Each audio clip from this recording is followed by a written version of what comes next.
Code blue is called overhead in the hospital, sending medical staff rushing towards Robert's room. Just moments ago, the 55-year-old high school history teacher had been talking to a nurse. Now he lays motionless, unconscious, as his heart barely beating at 20 beats per minute. Doctors burst into the room. Their minds are racing. As the crash cart arrives, they lock eyes with the head nurse. "We have 4 minutes," they said firmly. 4 minutes to prevent irreversible damage or death. The team worked with practiced precision, but the clock was ticking. 3 minutes left, 2 minutes, 1. Miraculously, as the 4th minute approached its end, Robert's heart rate stabilized. The immediate crisis had passed, but the mystery was just beginning. How did a seemingly healthy man end up on death's door in just a matter of a couple weeks? Well, 3 weeks earlier, Robert had dismissed his fatigue and mild fever as nothing more than seasonal allergies. But over the days that followed, his condition deteriorated rapidly. By the time he arrived to the ER, his vital signs painted a pretty grim story. So his heart rate was initially 40 beats per minute once he hit the ER. His respiratory rate was 24 breaths per minute. Blood pressure was 105/65. Temperature 38.2 degrees, so that's Celsius, so slight fever. Oxygen saturation was 93% on room air. Initial tests revealed alarming inflammation, so the white blood cell count was 14.9, but the CRP, the C-reactive protein, was 190, and then the high sensitivity troponin was 88. Other pertinent tests showed a sodium level of 133, normal range is 135 to 145, an AST level of 45, which is slightly elevated, also a slightly elevated ALT level. The lactate was normal.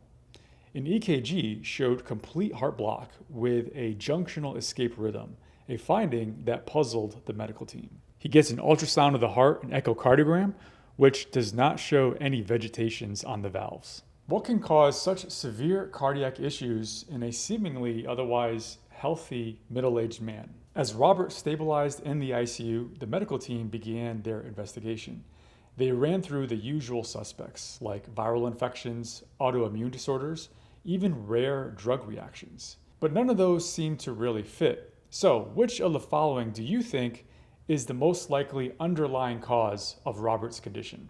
Is it A, acute viral myocarditis, B, bacterial endocarditis, C, Lyme carditis, or D, Listeria monocytogenes infection? Let's take a look at each one of those. So, acute viral myocarditis, it's common in younger patients, but Robert's presentation is more severe and rapid than typical viral myocarditis. What about B, bacterial endocarditis?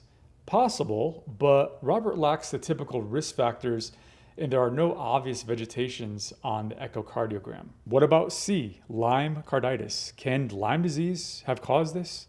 Well, it can cause heart block, but Robert has no history of tick exposure or the characteristic bullseye rash, so it seems unlikely. Then we have D, Listeria monocytogenes infection. This bacteria, Listeria, is a rare cause of myocarditis, but it can cause myocarditis. In fact, it can cause severe myocarditis and heart block, especially in older or immunocompromised people. The breakthrough in this case came from an unexpected source, a new diagnostic tool, microbial cell-free DNA sequencing, detected Listeria monocytogenes.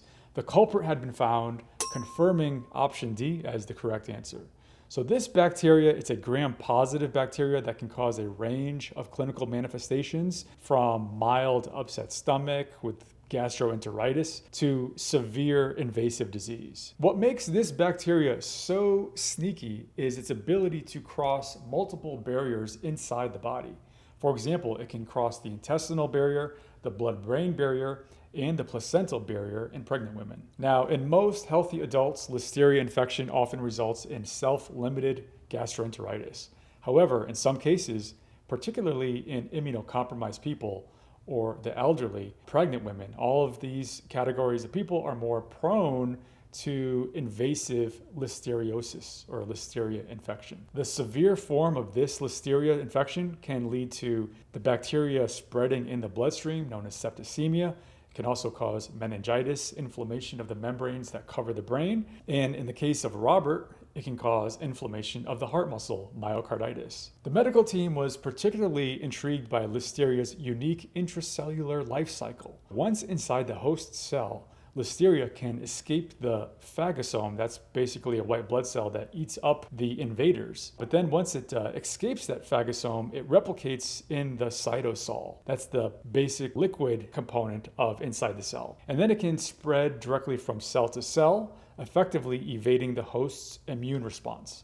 So this ability to hide from the immune system explained why Robert's infection had progressed so far before causing his obvious symptoms. The investigation took a turn when Robert's wife provided some new information. She says that about a month ago, they attended a local food festival and he tried some fancy cheese, she recalled. She said it was the best cheese he had ever tasted. Well, that cheese, as it turned out, was unpasteurized, a perfect breeding ground for Listeria. These Listeria bacteria, they thrive in high moisture, low acid environments like soft cheeses.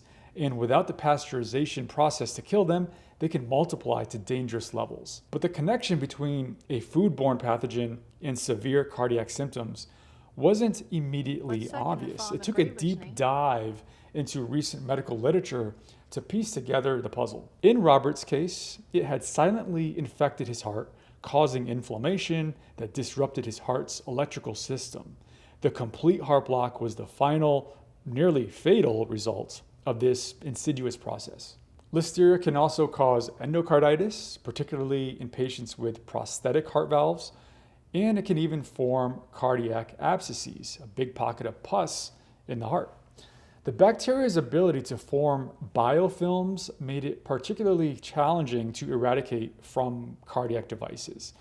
Armed with this knowledge, the team adjusted Robert's antibiotics that included IV ampicillin and gentamicin, a combination that has synergistic effects against Listeria in vitro. The addition of gentamicin was crucial as it could penetrate host cells and reach the intracellular bacteria. Even though gentamicin is an antibiotic that is notorious for being toxic to the kidneys and toxic to the ears that can result in hearing loss. The medical team closely monitored Robert's response to treatment, watching for signs of improvement in his cardiac function and overall condition. They knew that even with appropriate antibiotics, the damage to the heart's conduction system might be permanent, potentially necessitating the implantation of a permanent pacemaker. Thankfully, he turned out just fine, but Robert's case serves as a powerful reminder that in medicine, the most life-threatening conditions can sometimes arise from the most unexpected sources. Even something as seemingly innocuous as a piece of gourmet cheese. Have you ever experienced an unusual reaction to food? If so, share your story in the comments below, and I will see you in the next video.